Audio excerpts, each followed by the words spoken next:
الله الرحمن الرحيم الحمد لله رب العالمين الرحمن الرحيم مالك يوم الدين إياك نعبد وإياك نستعين اهدنا الصراط المستقيم صراط الذين أنعمت عليهم غير المغضوب عليهم ولا الضالين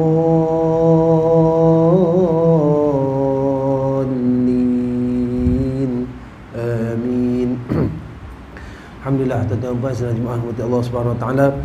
Syukur kita kepada Allah Subhanahu Wa Taala pertama dan selamanya atas segala nikmat kurniaan yang masih lagi Allah Taala berikan kepada kita. Puji dan puja kepada Allah pemilik semesta alam atas nikmat iman dan Islam. Syukur alhamdulillah tuan-tuan dan puan, Allah Subhanahu Wa Taala masih lagi berikan kita kesihatan dan kekuatan tubuh badan. Maha kaya Allah, sekali lagi kita menjadi pilihan Allah untuk hadir ke rumah Allah Subhanahu Wa Taala sama-sama dalam keadaan ikhlas, dalam keadaan rela, dalam keadaan tanpa paksaan, membuktikan masih ada iman, masih ada takut kita kepada Allah Subhanahu Wa Taala, wujud perasaan kita sebagai hamba yang taat pada perintah Allah Subhanahu Wa Taala. Percayalah diriku dan saudaraku sekalian, ini nikmat yang paling besar. Tak semua orang dapat benda ni tuan. Nak dapatkan ittaqullah, nak dapatkan taat kepada Allah, Allah tak bagi kat semua orang tuan-tuan. Mereka yang mencari, mereka yang mengharap kepada Allah, insya-Allah Allah akan berikan. Jadi benda tu ada lagi pada kita hari ini, maka wajib kita syukuri dan teruskan berdoa minta ke Allah agar apa yang kita terima daripada segala pemberian Allah hari ini, iman, Islam, sihat, kuat semua ni, Allah Ta'ala terus kekalkan pada diri kita sampai akhir hayat kita, insya-Allah. Amin ya rabbal alamin. Tuan-tuan dan puan, alhamdulillah, malam ni kita dah pun masuk pada pertengahan bulan Zulqaidah, di mana kembali kita untuk menyelusuri bulan-bulan haram Allah Subhanahu Wa Taala. Allah sebut dalam Quran, sesungguhnya perkiraan bulan di sisi Allah, inna iddatash syuhuri 'indallah 12 syahra. Ada 12 bulan. Yang kata daripada Muharram sampai Zulhijjah ni bukanlah disebut oleh Nabi SAW, bukanlah dicipta oleh mana-mana ulama dan sebagainya, akan tetapi secara semula jadinya ditetapkan oleh Allah Subhanahu Wa Taala. Minha arba'atum hurum. Dan daripada 12 bulan ni ada 4 bulan haram. Zulqaidah, Zulhijjah, Muharram dan juga bulan Rajab. Di mana bulan Muharram ni, bulan-bulan haram ni tuan-tuan, antara benda yang dilarang padanya ialah peperangan dan juga segala bentuk kezaliman. Bahkan ulama ada menyebut tuan-tuan, siapa-siapa melakukan maksiat, kerosakan, kezaliman pada bulan haram ni, khawatir dia akan ditimpakan dosa yang digandakan oleh Allah Subhanahu Wa Taala. Keistimewaan umat Nabi sallallahu alaihi wasallam, apabila kita berniat untuk melakukan satu-satu perkara kebaikan, niat kita, azam kita akan diberikan pahala oleh Allah Subhanahu Wa Taala. Tak buat lagi. Bila kita buat benda tersebut, Allah Taala akan lipat gandakan pahala dia. Akan tetapi bila kita melakukan, berancang untuk melakukan perkara yang dimurkai Allah, nak derhaka, buat maksiat ke Allah, rancangan kita tak ada apa-apa kesan. Dan bila kita buat rancangan kita dalam menerhaka Allah Subhanahu Wa Taala, akan diberikan satu kesalahan. Jadi bila main bulan haram, takut kalau rencana kejahatan kita lebih banyak daripada kebaikan, berganda dosa kita. Maka apa yang kita nak buat dalam bulan haram ni, teruskan kebaikan apa yang kita buat seperti benar biasa. Kalau ada kemampuan untuk kita tingkatkan, maka kita lebihkan amalan-amalan kita. Sikit mukadimah pada malam ni insya-Allah tuan. Kita pun lama tak jumpa. Lah jumpa Februari. Lepas saya ni, lepas ingatlah dalam 4-5 hari lagu tu surau ni pun tutup. Waktu tu Covid tengah teruk. Tutup, lepas tu bila Mac pun mai keadaan pun masih tak berapa nak okey, banyak jemaah kita yang masih tak sihat lagi. Kemudian kita main Ramadan, kemudian kita main Raya. Alhamdulillah hari ni kita main balik. Last Februari kira lama lah juga tuan, 3-4 bulan juga tak jumpa. Bulan depan insya-Allah kalau panjang umur murah rezeki, kita jumpa dalam keadaan dah lepas dah Raya Haji. Maka sedikit saya nak kongsi tentang beberapa perkara yang saya rasa pentingnya untuk kita ingatkan kembali berkaitan Zulhijjah. Tuan-tuan, Zulhijjah ni bulan haji. Zulqaidah ni bulan permulaan kepada menuju haji. Mana kata dia ada kaitan tuan-tuan. Allah sebut dalam surah Al-Fajr, ayat pertama dan ayat kedua, Bismillahirrahmanirrahim, wal fajr wa layalin ashr. Dua sumpahan Allah Subhanahu Wa Taala. Pertama demi fajar, yakni demi waktu subuh. Tuan-tuan, pada kita sebagai orang Islam, subuh ni ada kelebihan tak tuan-tuan? Sangat banyak. Bermula daripada sebelum subuh sampailah terbit matahari, tuan-tuan. Siapa-siapa yang boleh beribadat sebelum subuh, tuan-tuan, waktu afdal untuk qiyamul lail, Allah berada dekat dengan kita. Kita minta ampun, Allah ampun. Kita minta hajat, Allah kabulkan. Kita minta selesaikan masalah, Allah Ta'ala akan hilangkan. Apa saja. Waktu yang paling selesai untuk bermunajat, mengadu, menangis ke Allah Subhanahu Wa Ta'ala. Solat subuh berjemaah, tuan-tuan, adalah solat yang paling afdal selepas daripada solat Jumaat dan solat subuh hari Jumaat. Makna kata martabat solat subuh pada hari selain daripada hari Jumaat berada pada tempat yang ketiga. Pahala dia lebih daripada solat-solat jemaah waktu yang lain. Dan selepas solat subuh, Nabi SAW melarang kita daripada tidur. Nabi suruh kita buat apa? Tak kisahlah nak keluar pergi kerja, bertebaran nak cari rezeki, dalam keadaan masing-masing melakukan kebaikan kepada Allah. Berwirid, berzikir, baca Quran. Jadi kebaikan pertama Allah sumpah pada fajar. Dan kebaikan kedua, walayalin ash, dan malam yang 10. Ulama menafsirkan malam yang 10 ini, tuan-tuan, merujuk kepada 10 hari pertama bulan Zulhijjah. Di mana 10 hari pertama bulan Zulhijjah, tuan-tuan, dia ada kelebihan yang sangat besar. Dan ada beberapa ulama menyatakan, menyamakan kelebihan 10 pertama Zulhijjah ini, tuan-tuan, setiap satu harinya sama seperti mana Lailatul Qadar pada bulan Ramadan. Cumanya Lailatul Qadar disembunyikan pada satu malam daripada 10 yang terakhir. Mana kata kalau kita nak cari buah mudah, kita hidupkan 10 malam terakhir, insya-Allah mudah-mudahan dapat. Tapi untuk 10 pertama Zulhijjah ni, tuan-tuan, confirm dia tak ada ibadat tambahan seperti mana contoh Ramadan kita ada solat tarawih dan sebagainya. Namun apa yang boleh kita buat, tuan-tuan? Pertama, jaga segala amal ibadat yang wajib dan sunat yang kita dah buat dah ni. Puasa kita, solat kita, baca Quran kita, zikir kita, salawat kita, sedekah kita, jaga macam biasa. Dan kalau boleh kita berazam sekarang ni, niat, tuan-tuan, untuk nak puasa 9 hari pertama pada bulan Zulhijjah. Tuan-tuan, ada kebaikan yang besar di situ. Untuk 1 hingga 8 Zulhijjah kita boleh niat solat puasa sunat Zulhijjah. Dan pada 9 hari bulan Zulhijjah kita sama-sama niat puasa sunat hari Arafah. Satu puasa yang tak pernah ditinggalkan oleh Nabi SAW. Satu amalan yang digalakkan kepada umat Islam yang tak mengerjakan kefarduan haji di Mekah. Kotlah kalau tak boleh nak puasa direct 9 hari, kita ambil dah sebanyak mana hari yang boleh. Tak boleh juga, tuan-tuan, jangan tinggal 9 Zulhijjah. Mudah-mudahan 2 tahun dosa kita diampunkan oleh Allah Subhanahu Wa Ta'ala. Itu yang pertama. Kita jaga amal ibadat kita, kita banyakkan permohonan kepada Allah, banyakkan kita punya pengabdian diri kita kepada Allah Subhanahu Wa Ta'ala. Yang kedua, tuan-tuan, kalau tuan-tuan ada kemampuan, buatlah ibadah korban. Alhamdulillah, insya-Allah surau kita ada 15 ekor. Kan? Surau kita bukan kaleng-kaleng, tuan. Tadi saya nak masuk, tadi pun tengok atas meja tu pun dah seram dah, tuan. Tengok bungkus pun kenal. Ni bukan sini punya, Tanjung punya satu macam yang bungkus duduk dah atas tu, tuan. Kan? Tuan-tuan, 15 ekor ni kita nak buat ni, tuan-tuan. Terima kasih banyak kepada orang yang menguruskan. Semoga Allah membalas dengan balasan yang paling baik dan tinggi, tuan. Tak jumpa, tuan-tuan, harga kepala 6 tak jumpa. Kot saya jumpa paling murah pun 690. Yang ni 600, tuan-tuan.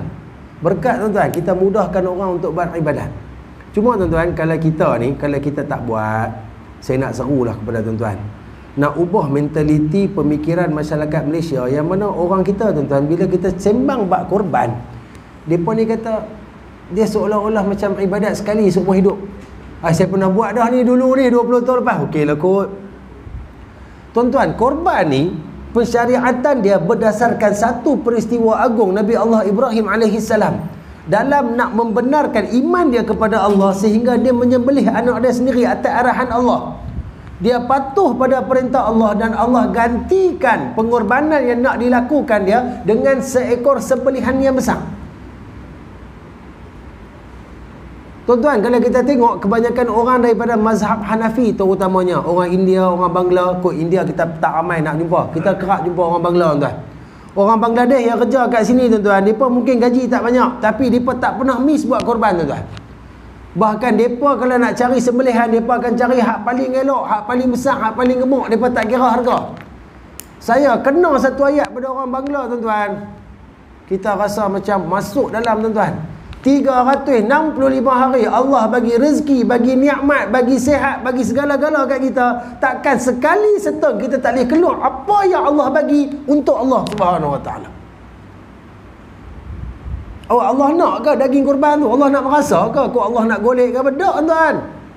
Allah dah mention siap-siap, la yanalallaha luhumuha wala dima'uha. Tak sampai pun ke Allah daging darah yang kita sembelih tu, tak sampai. Allah tak mau pun. Walakin yanaluhu taqwa minkum. Tapi yang Allah nak adalah taqwa kita kepada Allah Subhanahu Wa Taala. Tuan-tuan, kalau simpanan kita banyak, tuan-tuan, simpanan kita lebih daripada, cerita dia kalau ada simpanan ni banyak. Masuk dia duit kita tu ada lebih. Kalau kata fakir miskin simpanan tak ada, tuan-tuan. Nak makan pun tak lepas. Dalam bank kita boleh duk ada duit, tuan-tuan. Tahun-tahun boleh duk makan DVD ni, cerita dia kita ada. Tuan-tuan, paksa diri untuk mewajibkan korban tu pada diri kita. Walaupun hukum dia sunat. Saya tak kata korban tu wajib. Tapi sebagai tanda kita nak syukur kepada Allah Subhanahu Wa Taala. Nabi SAW tak pernah miss benda ni, tuan. Bahkan Nabi memberikan satu khabar gembira kepada orang yang melakukan ibadat korban. Antara kelebihan dia, mudah-mudahan diterima oleh Allah Subhanahu Wa Taala nanti sewaktu berada di mahsyar, korban inilah yang akan menjadi tunggangan kepada tuan yang melakukan korban di dunia. Dalam keadaan mahsyar yang hiruk pikuk dia, dengan panas dia, dengan sempit dia, dengan ramai dia, dengan keadaan yang tak boleh nak digambarkan, tuan-tuan. Berdirinya kita tu dalam satu tempoh yang sangat lama, akal tak boleh jangkau, tuan-tuan. Kita bayang sudahlah, tuan-tuan. Kita bangun daripada kubur dalam terpinga-pinga, kemudian akan mai satu lautan api yang menghalau seluruh manusia pergi ke mahsyar. Berdiri di situ untuk satu tempoh waktu, kemudian dalam cerah tu tiba-tiba akan gelap. Gelap ni dalam tempoh 40 tahun.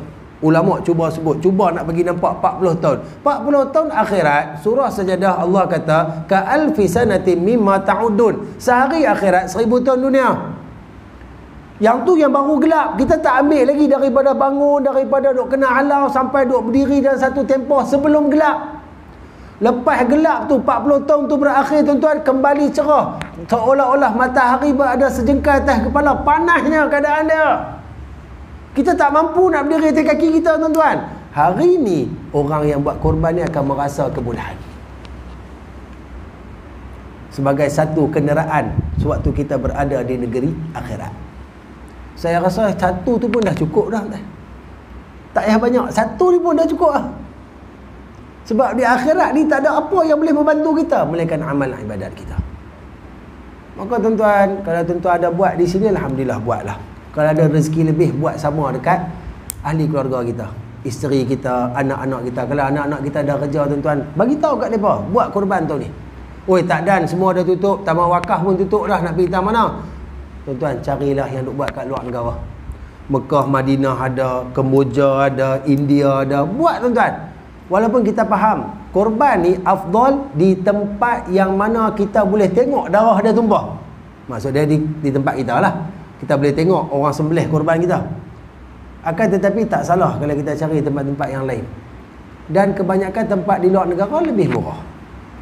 Kemboja 300 lebih, India pun ada 200 lebih. Bukan nak iklan tapi nak abang. Saya pun ada buat, tuan-tuan, di India 200 satu bahagian. Kalau tuan-tuan berminat boleh join, tak ada masalah.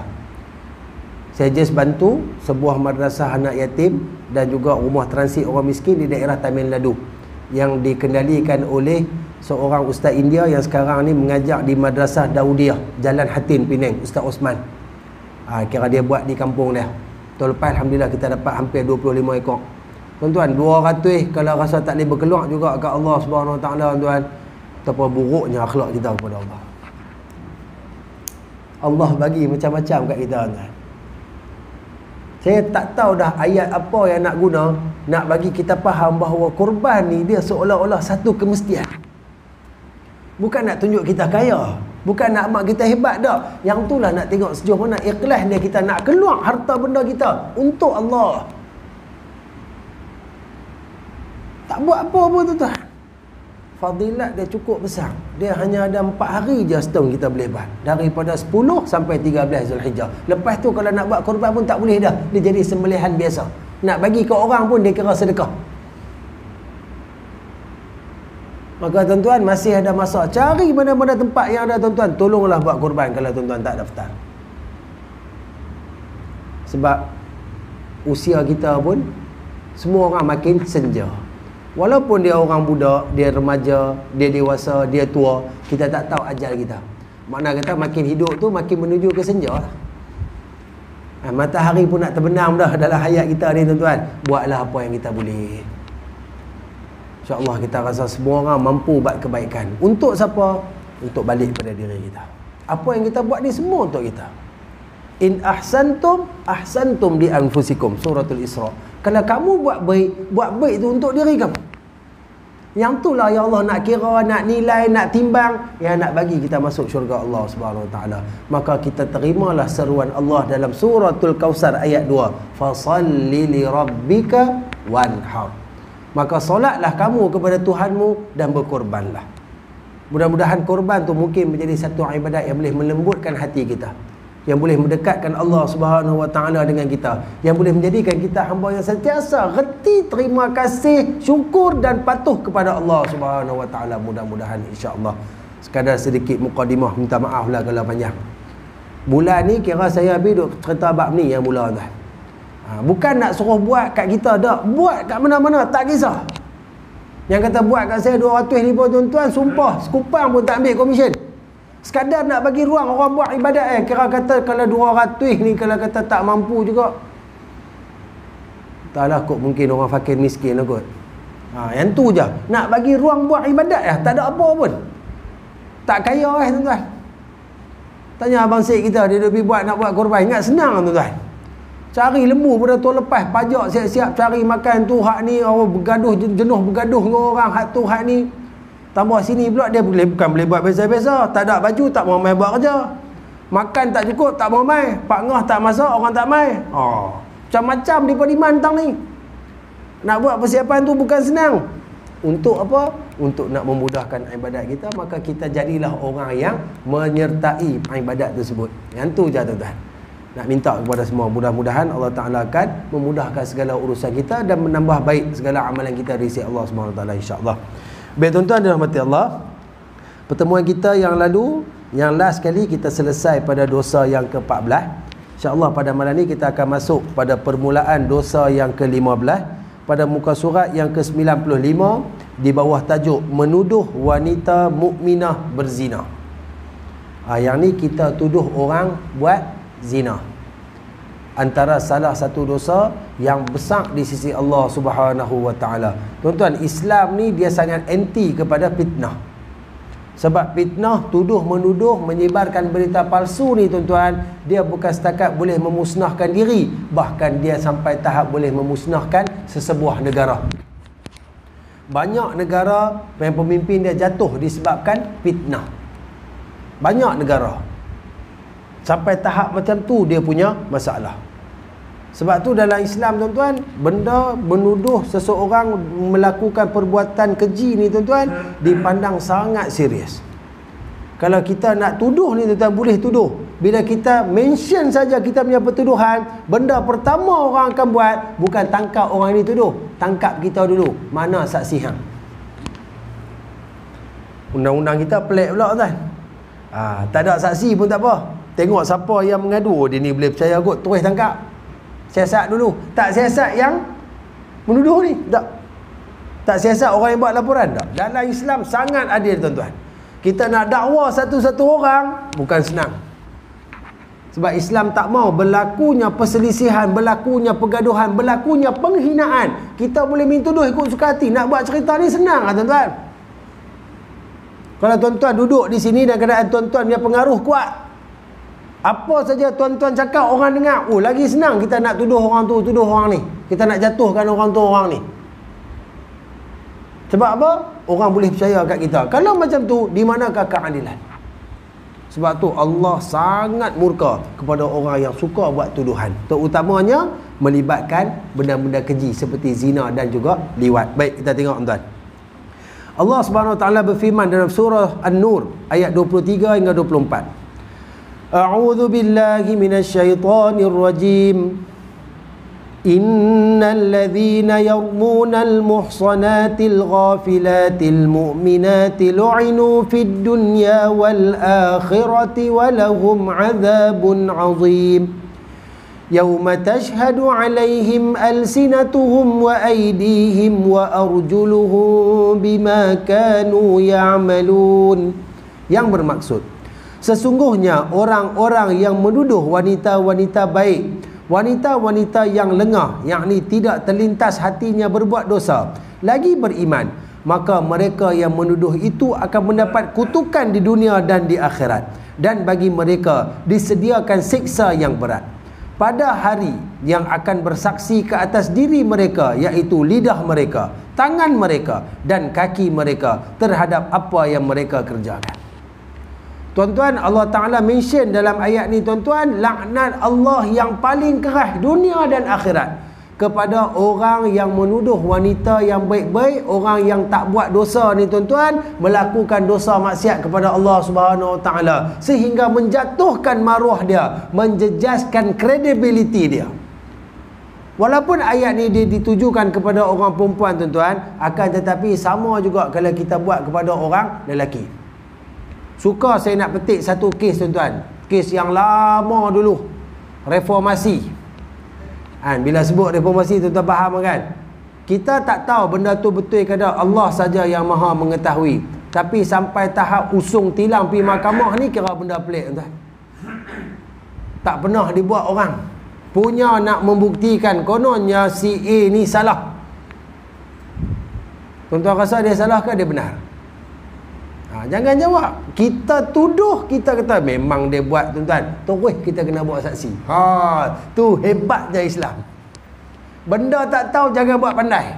Tapi nak habaq, sebab cerita ni semua orang tahu.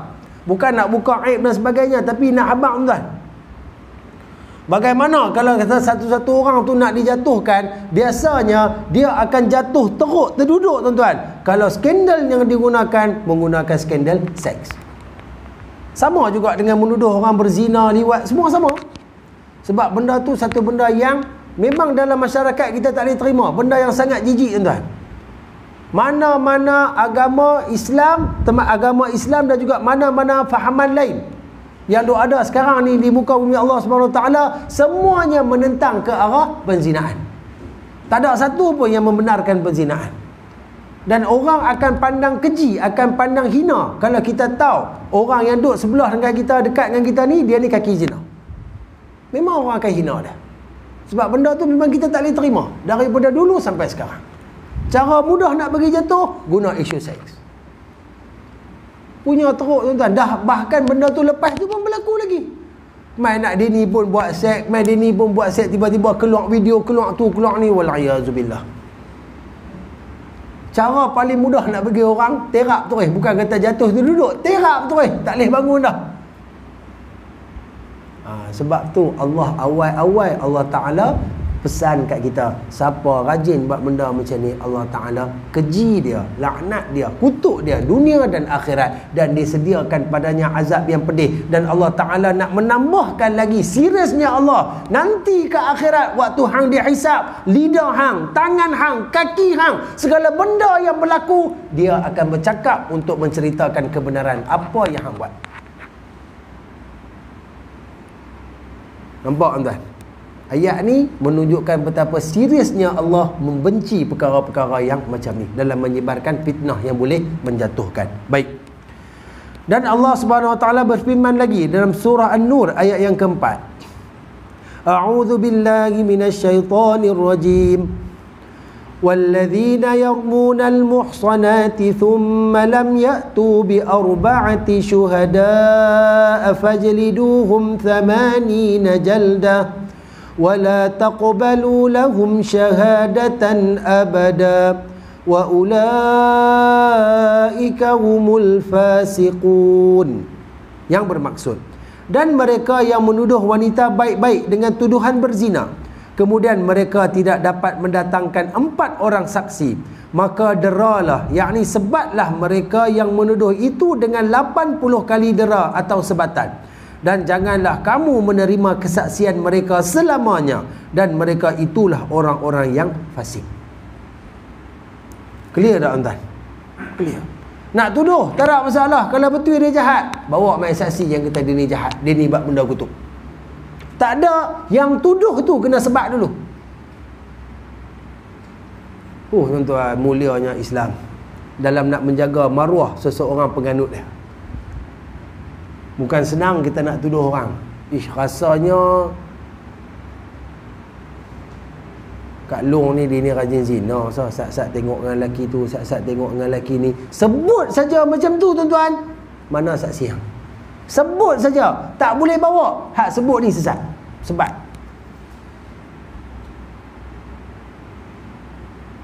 Kita kalau bab-bab ni, mungkin kot duk pernah terlepas lah kot. Sebelum-sebelum ni duk cakap-cakap macam ni. Main tuduh-tuduh tu. Kata sembang ni tuan. Dia kalau dah sembang tak ada topik ni tuan, kadang-kadang dia jadi bahaya. Dia mula keluar umpat fitnah ni. Tambah geng-geng duk membawang, duk seronok, duk memborak ni tuan-tuan. Nabi ajak kita buat cakap ni cukup clear tuan. Ada benda nak cakap, cakap. Tak ada benda Nabi suruh, diam. Sebab lagi banyak cakap, lagi banyak silap. Makin banyak silap, makin berat dosa dia. Ni penjelasan Allah kepada orang yang nak menuduh. Kalau kita nak tuduh tak ada masalah, boleh tuduh. Sertakan sekali dengan saksi-saksi. Dan dikatakan dalam bab perzinaan, kita nak tuduh perempuan tu zina, kita kena bawa saksi yang melihat proses perzinaan tersebut sedang berlaku. Dia memang tuduh, dia bawa saksi. Saya saksi memang betul ke dia berzina? Kami nampak lah dia masuk tadi dalam bilik dengan lelaki seorang ni. Nampak masuk bilik, pintu hampa-hampa tengok tak? Dah tak tengok, pintu tutup, kunci, macam mana nak masuk? Kena sebat kawan ni. Hang tuduh dia zina, sedangkan betul ke dia masuk dalam tu dia zina? Walaupun benar dia zina, tapi tak tengok. Nak jaga kehormatan dan tak orang bagi umat ni sewenang-wenangnya tuduh orang tanpa arah, maka dia kena sebat si tuduh. Walaupun perzinaan tersebut berlaku, kecuali diakui sendiri oleh perempuan tersebut. Dia sendiri mengaku, ya betul, memang saya zina. Hak tu lain cerita. Kalau dia tak mengaku, walaupun dia buat, hak ni kena sebat. Dah kena sebat. Lepas tu mereka ni tak boleh pakai tu. Dalam bab penyaksian yang kata kena sebat ni tadi tak boleh pakai langsung. Wala taqbalu lahun syahadatan abada. Jangan terima persaksian mereka. Kok lepas tu dia habaq pula hak tu hak ni, jangan percaya. Hang tak boleh pakai. Sampai macam tu tuan-tuan. Kita hari ni jadi pelik tuan. Kita nak buat pengaduan tapi macam betul juga orang yang mengadu kena kan. Undang-undang kita ni, kita yang mengadu, kita yang kena. Nak cerita orang tu rasuah orang tu kena lu. Padahal tak suruh dia buat saksi pun. Pasipah hampir bongkak cerita. Mana punya rahsia, akta rahsia mana hampir kotak. Dia jadi kutu pula. Hak tu cerita politik lah. Kotak semua tu kan. Tapi kalau kita pegang agama dan betapa indahnya Islam kita dalam memelihara maruah satu-satu orang tu tuan-tuan. Baik.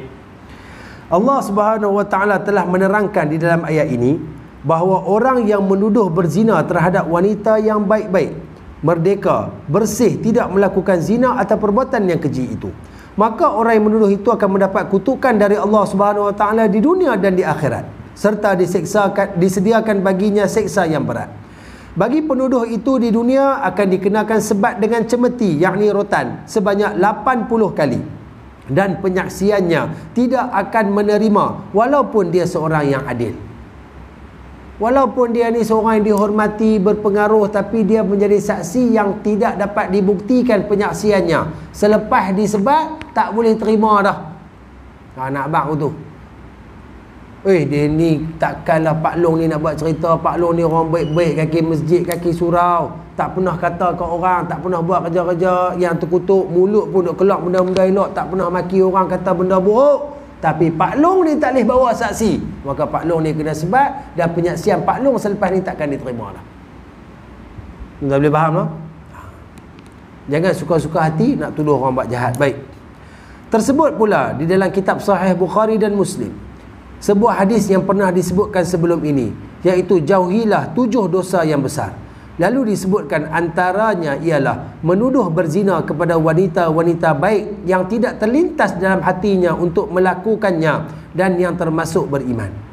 Tuduhan yang dimasukkan itu seperti berkata kepada seseorang wanita yang bukan mahramnya, wanita yang merdeka, yang berakhlak mulia dan beragama Islam, wahai wanita penzina, hai wanita pelacur, hai ibu ayam, atau mengatakan kepada suaminya, wahai suami pelacur, atau berkata kepada anaknya, hai anak ibu ayam, kerana maksud ibu ayam itu menunjukkan kepada makna zina. Hak ni benda yang kita memang banyak orang nak buat, tuan-tuan. Kita tak sebutlah anak ibu ayam, kita sebut apa, tuan-tuan? Minta maaf cakap anak, kita sebut banyak anak haram. Apa maksud anak haram? Anak yang lahir bukan daripada pernikahan yang sah. Sekali ya kita terlepas cakap anak haram, minta maaf banyak-banyak contoh kan, kita sebut anak haram dia ni, kita sebut saja, tuan-tuan, waktu tu wajib kita buat saksi 4 orang. Sebab kita declare dia anak haram. Walaupun kita tak niat nak kata dia anak luar nikah, tapi bila kita sebut, tuan-tuan, kena bawa saksi. Tak bawa 4 orang, waktu tu kita kena sebat. Tak kena sebat kat dunia, kita ada hutang yang besar di akhirat. Hak ni bahasa orang kita, tuan. Walaupun lah ni dia ada ubah sikit lah, haram lah, haram jadah dia tambah sikit ke apa ke. Tapi apa maksud dia, tuan? Maksud dia membawa kepada makna yang sama. Macam mana? Urus tempat. Kebiasaan ni yang kena dijauhkan. Sebab bila kita ada benda yang macam ni, dia disebut dalam hadis pula, kan, menuduh. Dan ulama menerangkan antara kaedah menuduh walaupun melawak.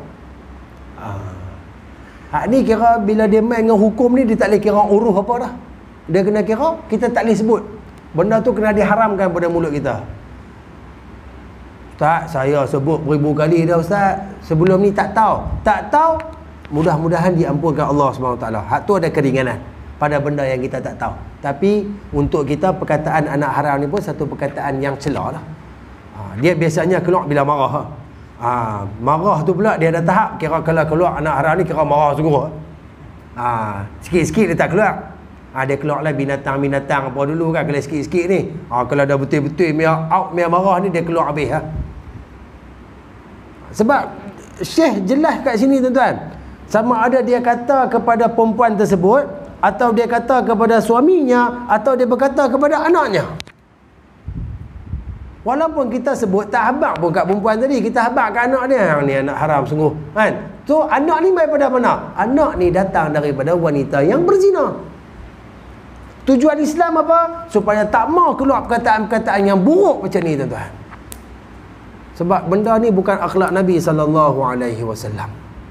Saya nak jelaskan lagi, nak ambil sikit daripada kitab asal, tuan-tuan. Maka apabila seseorang, baik lelaki atau wanita, berkata kepada seorang lelaki atau wanita semacam itu, yang demikian itu sama sahajalah dengan kalau dia berkata kepada seorang lelaki, hai penzina.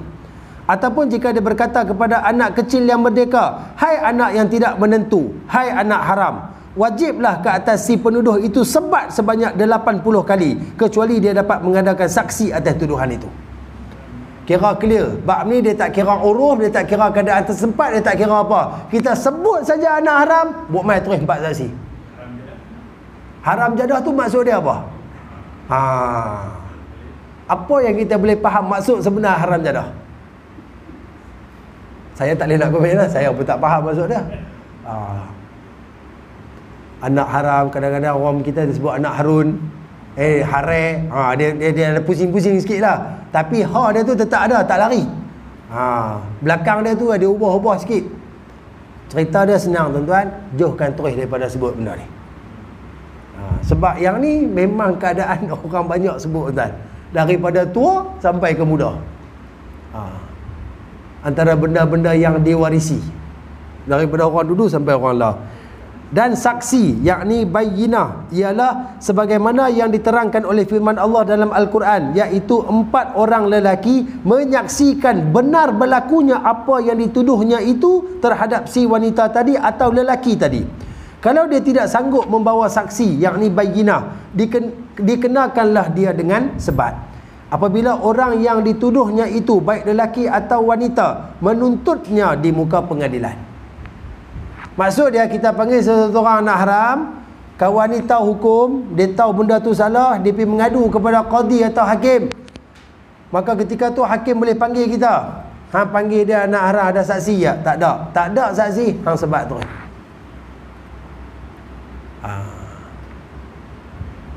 Cuma zaman lah ni tuan-tuan, kita nak tahu, bukanlah nak tahu anak haram ke tak, nak tahu anak tu sah taraf atau tak sah taraf, dia ada cara dia.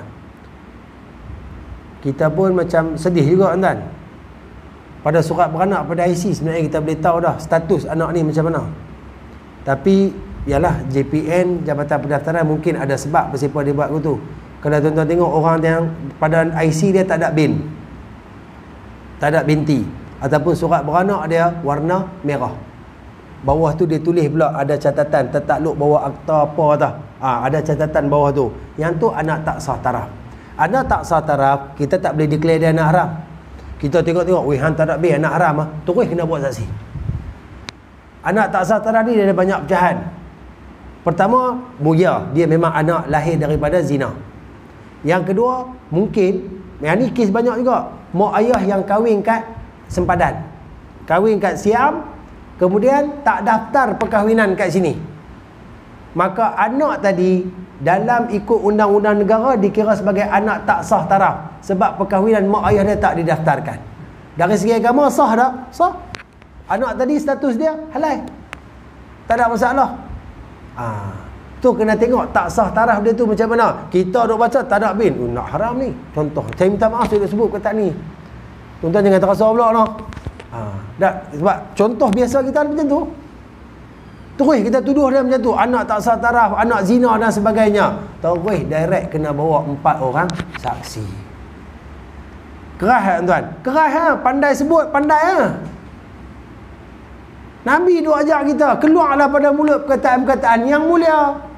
Zikir-zikir, selawat, istighfar, tak ada benda, diam. Pasal apa nak maki hamun? Kalau maki hamun tu boleh, mesti dah lama Nabi SAW buat. Pasal apa Nabi tak buat? Sebab benda ni bukan akhlak Islam. Apatah lagi dengan kalimah-kalimah yang boleh menjatuhkan maruah orang. Anak luar nikah, anak zina, anak pelacur. Kita waktu nak kata kat orang sedap tuan, kata sungguh-sungguh. Orang kata kat kita mula nak melompat. So, apa yang kita boleh faham di sini, perkataan yang melibatkan anak haram, anak zina, anak pelacur jangan sebut terus. Bukan bermakna selain pada tu boleh disebut. Dah. Sama juga dengan maki-maki hamun yang lain. Jangan tuan-tuan, jangan maki. Jangan ajak kita ni suka maki tuan. Orang yang mulut kotor, lidah dia keluar benda-benda kotor tuan-tuan, takut-takut di akhir hayat dah tak boleh nak sebut kalimah mulia la ilaha illallah. Jangan buat main. Sebab la ilaha illallah kalimah tayyibah yang paling tinggi, yang hanya keluar daripada mulut orang yang berkata benda-benda yang baik sahaja. Sebab tu kebanyakan orang yang akan masuk neraka Allah Subhanahu Wa Taala, dosa yang paling banyak datangnya daripada anggota yang tidak bertulang, iaitulah lidah. Maka sama-sama kita kena jaga lidah kita. Baik. Hukum yang sama juga dikenakan ke atas si penuduh apabila dia menuduh berzina terhadap hamba sahaya yang dimilikinya, baik yang lelaki maupun yang perempuan. Umpamanya dia mengatakan kepada hamba yang dimilikinya itu, hai penzina, hai pelacur dan seumpamanya. Tuan-tuan, dia kalau cerita bab hamba, hamba ni lain tuan-tuan. Hamba ni orang yang dia duduk di bawah arahan kita. Kalaulah hamba tu masih wujud dan kita ada hamba perempuan tuan-tuan, kita boleh bersama dengan dia, tak menjadi satu kesalahan dan tak dikira berzina. Dan hamba ni wajib taat kepada kita. Hamba yang melarikan diri daripada tuan dia tuan-tuan, hamba yang takkan masuk syurga Allah Subhanahu Wa Taala. Kalau dia nak bebas kembali merdeka, dia kena tanya tuan dia apa benda yang dia perlu buat. Contoh kata, dia pergi kata dia, tuan saya nak merdeka, apa yang perlu saya buat? Tuan dia kata, contoh hang bayar aku 10,000, hang boleh. Maka dia carilah mana-mana pun 10,000 dia bayar tebus untuk kemerdekaan dia. Hak tu baru boleh. Dia lari, dia belah pada Tuhan dia, tuan-tuan. Sampai akhirat dia akan dilaknat dan diharamkan syurga Allah Subhanahu Wa Taala. Akan tetapi amalan penghambaan dah tak wujud, telah pun dihapuskan sepenuhnya oleh Nabi sallallahu alaihi wasallam. Cuma nak habang, walaupun macam tu status hamba, tapi bila kita tuduh walaupun dia hamba kita, dia berzina, kita gunakan perkataan anak penzina, anak pelacur dan sebagainya, wajib kita datangkan saksi, sebab benda tu menjatuhkan maruah dan martabat dia. Sampai macam tu punya tegah. Jadi tuan-tuan, fikir-fikir baliklah. Kalau pernah sebut tuan-tuan, istighfar, mohon ampun ke Allah Subhanahu Wa Taala, jangan guna dah tuan-tuan, jangan guna. Saya sampai bab ni adalah dekat 4-5 tempat tuan-tuan. Bila mai tambak ni jadi kontroversi tuan. Bukan kontroversi apa, semua orang jadi tenganga. Termasuk saya yang duk jajak tuan-tuan ni. Bukannya kita pun tak pernah sebut. Tambah kecil-kecil bergaduh ni apa antara yang keluar tu. Sebab kita tak tahu. Kita rasa benda tu macam satu pelepas kemarahan, tapi dia ada benda yang lebih besar daripada kalam yang kita sebut tu. Dan lepas ni kot kita dengar ke siapa-siapa, anak-anak jiran kita ke, anak-anak cucu kita ke, tuan-tuan, tegah. Cubit mulut ke, tampak ke. Tampak muka tak boleh. Nabi larang kita pukul muka. Buatlah apa-apa pun, tegah. Tak boleh sebut benda ni. Kalau nak sebut juga silakan, pastikan boleh datangkan 4 orang saksi. Sebab kita berada pada satu negara yang tak mengamalkan undang-undang Allah. Hak tu paling bahaya tuan. Segala hukuman yang kita terima hari ni bukan berlandaskan kehendak Allah. Makna kata dosa kita kat dunia masih tak settle. Bila tak settle, Allah akan settle kat akhirat. Settle kat akhirat ni punca tuan ni. Kalau kena kat dunia, kita dah kena sebat, contoh apa dan sebagainya. Dia tu berzina, dia kena sebat 100 sebat, dia tak kahwin lagi. Betul, dia taubat kat Allah. Kat akhirat dia clear. Tapi dia berzina, dia just bertaubat tanpa dia kenakan hukuman sebab dia punya kesalahan, kena 100 sebat. Agak-agak clear tak dosa tu? Moga-moga Allah terimalah. Allah boleh faham yang tempat kita ni tak mengamalkan undang-undang Allah. Tapi kalau Allah tak terima, nak settle kat sana, confirm neraka. Hak tu yang kita takut kan. Benda sebut cukup mudah lah, tapi kesan dia sangat besar kepada diri dan juga seluruh amal ibadat kita. Baik, balik pada kita asal tuan.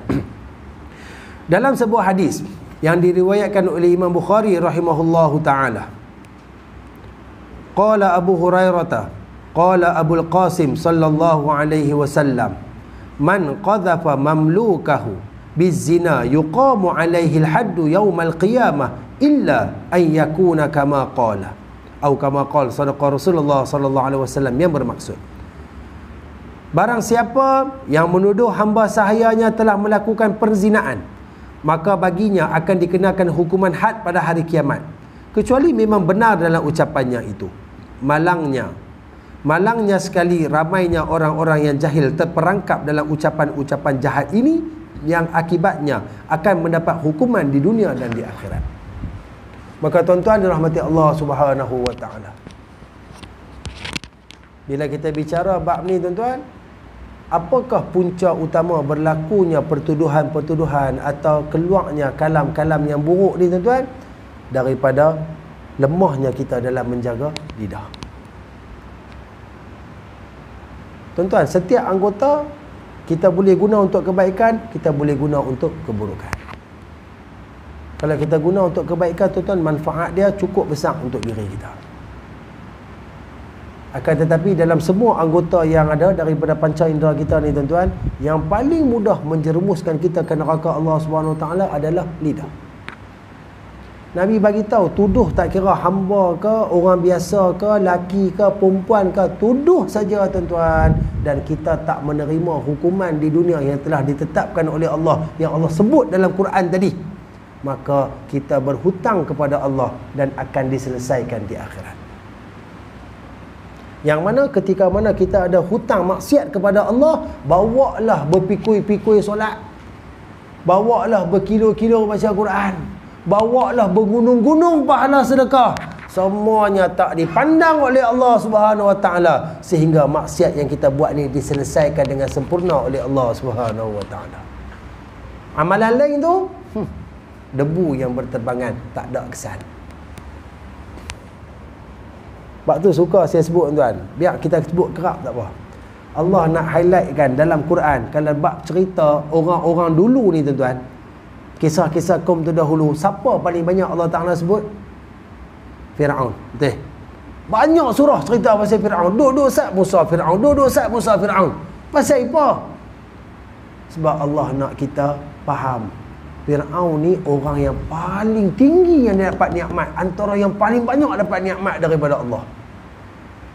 Sampai nikmat yang paling hebat yang saya rasa tak tahulah sekarang ni tak ada orang kot dapat macam Firaun. Tak pernah sakit, tak pernah bersin, tak pernah sesema, tak pernah batuk. Sehat sungguh tuan. Dengan steady dia, sehat dia, dengan kaya dia, pengaruh dia, rakyat-rakyat yang taat pada dia, dengan nikmat kemewahan, tak ada kesusahan yang Allah Ta'ala bagi kat dia tuan-tuan. Tapi akhirnya bila kufur, bila buat maksiat kepada Allah, Allah harung sekaligus. Allah tak heran tuan-tuan. So jangan kita rasa ibadat yang kita duk buat ni tuan-tuan, dia boleh menyelamatkan kita kalau dalam masa yang sama kita duk buat benda yang Allah Ta'ala larang. Allah boleh tolak semua ibadat macam tu saja. Kita dah pernah tengok bab derhaka pada mak ayah. Kita dah pernah tengok bab orang minum arak. Hadis Nabi sebut takkan masuk syurga orang yang minum arak dan derhaka pada mak ayah. Makna kata apa tuan? Amalan-amalan lain Allah tak pandang. Kita nak kata Allah zalim, Allah balas satu je. Pasal apa hang buat benda yang aku larang ni? Bukankah utusan aku dah bagi tahu kalau hang buat benda ni aku tak bagi hang masuk syurga? Pasal apa hang buat? Apa kita nak jawab di hadapan Allah Subhanahu Wa Taala? Maka tuan-tuan dirahmati Allah.